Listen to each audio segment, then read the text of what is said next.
ఈ విషయంలో ఇంకొక మాట కూడా నేను చెప్పాలి. కాంగ్రెస్ వాళ్ళు ఇట్లున్నారు, బీజేపీ వాళ్ళు ఏమైనా చక్కగా ఉన్నారంటే వాళ్ళు ఏం చక్కగా లేరు.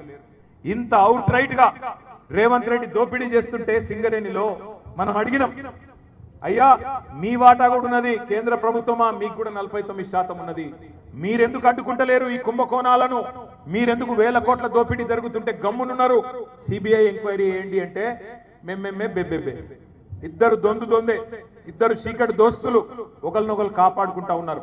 ముఖ్యమంత్రి బావమరిదికి ఇక్కడ సింగరేణిలో టెండర్లు వస్తుంటే ముఖ్యమంత్రి బావమరిదికి ఇక్కడనే వస్తున్నాయి అనుకునేరు మీరు టెండర్లు.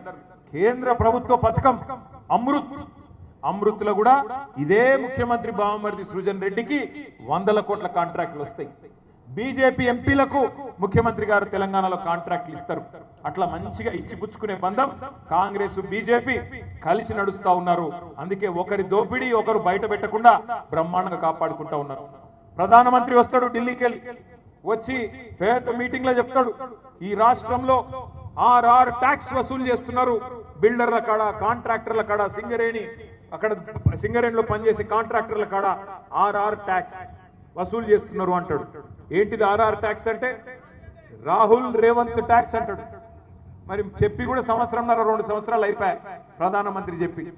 మరి 2 సంవత్సరాలు అయిపోయినా కూడా ఎందుకు విచారణకు ఆదేశిస్తలేడు ప్రధానమంత్రి గారు?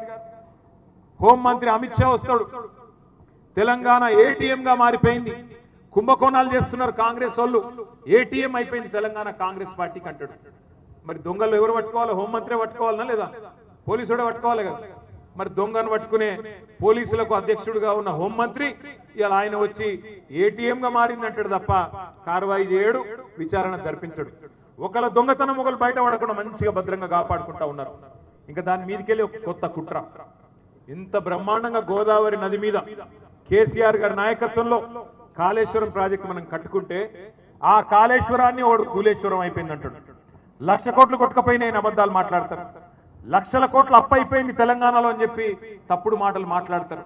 ఇట్లా ప్రజలను ఇంకా కూడా 2.5 సంవత్సరాలు గడిచిన తర్వాత కూడా 3 బడ్జెట్లు ప్రవేశపెట్టిన తర్వాత కూడా 3 నెలల్లో అమలు చేస్తామన్న హామీలు అమలు చేయకపోగా ఇంకా కూడా ప్రజలను మళ్ళీ బుకాయించే ప్రయత్నం చేస్తా ఉన్నారు కాంగ్రెస్ బీజేపీ 2 పార్టీలు కలిసి.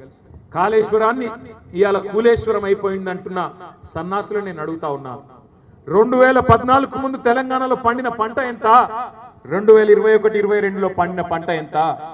కాంగ్రెస్ ప్రభుత్వం ఉన్నప్పుడు ఆనాడు తెలంగాణ ప్రాంతంలో 2014 ముందు దుర్భిక్షమైన పరిస్థితులు ఉన్నమాట వాస్తవం కాదా?